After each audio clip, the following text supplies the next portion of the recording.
Hi everybody, this is Boogast Reviews, and today I'm going to be doing a review on the new McFarlane Toys Elite Edition Gold Label Fallout TV show Lucy figure. So before we take a look at Lucy, let's go ahead and take a look at all of the accessories that she comes with. So first up, she comes with your standard Fallout base, but she stands pretty well on her own. Up next, she comes with her data file, and if you want to read that, go ahead and pause that now. Up next, she comes with dog meat, and I'm really happy that McFarlane Toys included this in the set. Dog meat is pretty detailed, but the paint is pretty lacking. Now, looking at the head sculpt looks great. All of the shading you get to the fur there and the detailing in the ears there, that looks really good. And then you get to the body and it's just very, very bland. I wish they definitely would have added some more paint to this. You do get a little bit of shading down the back right here, but that, I don't know, it just doesn't look great. And then they made the tail a separate piece, and that is really, really noticeable. You know, the shading looks good from the tip of the tail to right here. But yeah, it just looks funny right here to me. So all this is detailed pretty nicely. The paint variation is really lacking on her. Up next, she comes with her backpack. Not a whole lot of detailing to it. I think it looks pretty good for the most part. Now, getting this on the figure is tricky. The easiest way that I found to put it on is to pop her arm off, just one of her arms, and then slide it on like this, which even then it's still a little bit tricky because these straps have no give to them. So you do that, and then just pop this back in, and then the backpack's on her. I don't think it looks too bad on her. I wish it would have laid a little bit better. I'm honestly probably not going to be displaying her with this just because it's a trouble to get on and off, and I don't quite like the way it lays on her. Up next, she comes with her pistol. It's detailed pretty nicely, but no sort of paint variation on it. Up next, she comes with an accessory holding the left hand and the trank gun, and it's detailed really nicely and has a nice black wash over top of it. So the detailing on this one is a lot better than her regular pistol. Up next, she comes with a left-fisted hand and a right hand with her finger cut off, and I'm really surprised that they made this an accessory that comes with her. But that actually looks pretty good the way the blood's running down right here. Now, where her actual finger's cut off, it's just left in skin tone. I wish they would have painted some blood on there. But yeah, that's actually a pretty cool accessory. Up next, she comes with another right hand from where she has her new finger on. And again, I think the way the blood's running on the hand, the paint on there looks really good. And of course, her discolored finger. That's accurate to how it was in the show. That looks pretty good. Up next, you get her smiling faceplate. And I actually think this is a really good likeness of Ella Purnell. She has very distinct facial features, especially her eyes there. And I really think that looks like her. I don't think the promo pictures actually do it justice. They actually added a little bit of paint right there on her cheeks, but it's very subtle. I think this is actually a really good looking faceplate. Now, to switch the faceplates out, the easiest thing that I've found to do is to pop her hair off. So you can see that she looks like a Lego person there without her hair on. And then you just pop the faceplate off like that.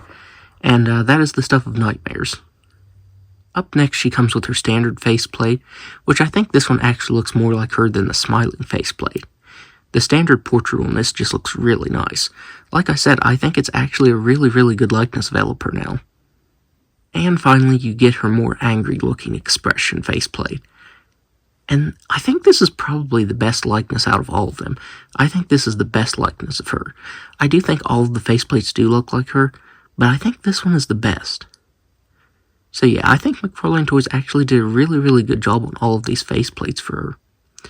So now, let's go ahead and take a look at the rest of the figure. So taking a look at the rest of the figure, the hair is sculpted very nicely. I think it's sculpted really well. Since the hair is removable, it would have been really cool if we would have got her hair up in a ponytail. I mean, even on her card art, she has her hair back in the ponytail. So it would have been really cool if they would have included that as an alternate hairpiece. I'm thinking the reason why she has faceplates and hair that pops off is so they could reuse this body mold for Steph Harper, because as far as I can tell, she uses the same body mold as Lucy here. Her vault suit is actually detailed really well. I love that on the textured parts right here, you get this dry brushing of kind of like a beige color. It's very subtle, but in hand it's noticeable, and I think that looks really good. Her Pip-Boy is also really detailed. I need to get that to focus in there. You can actually see that there is some writing and Vault Boy right there. I think that's all printed on detailing, but I like how detailed that is. That actually looks really good. On the back of her outfit, you can see the 33 painted on there. That looks pretty nice. I do wish there would have been a little bit more paint variation to the suit. I wish that the whole thing would have had that dry brushing of that like beige color to it. I think that would have looked really good. And she has a little bit of sculpt detail to her boots. I feel like the laces are too bright. I'll have to go back and rewatch a couple scenes to see if they're that bright. I don't remember her laces actually being that bright in the show, though. One thing that I did forget to mention is her shoulder joints right here are always going to be sticking out. And that is one thing that bothers me. So if you look, there's these little notches. I'm going to have to go and Dremel these. Because it makes these joints stick out. She'd actually have more range of motion if those notches wouldn't be there. It's also a little tight to get that to fit in there. You can see it's kind of being smashed because of that. I don't recall any other figures that McFarlane has done having those notches inside. So that was an odd choice. So now, let's go ahead and go over her articulation.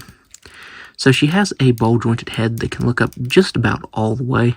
Her hair does limit it a little bit. She can look down just a little bit. She can move her head side to side. She has shoulders that can move out that far.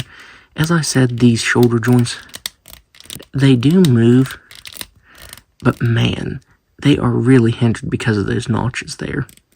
She has a swivel at the bicep, double-jointed elbows that can bend in all the way, wrists that can move up and down, and spin all the way around. These joints were stuck. I did have to heat them up, but after I heated them up, they move freely now. She has a ball-jointed diaphragm and waist that can move back very slightly, forward a little bit, side to side, and around very nicely. She has hips that can't quite do a complete split. You can hear how stiff they are. She can kick forward very nicely, and back. Her thigh swivel is almost non-existent, so that's pretty irritating. She has double-jointed knees that can move back that far, ankles that can move down all the way, up all the way, spin all the way around, and to articulation, they can move up that far. So now, let's do some size comparisons. So first up here, her and Dogmeat are next to the previous Elite Edition Fallout figure I have, the T60 Power Armor.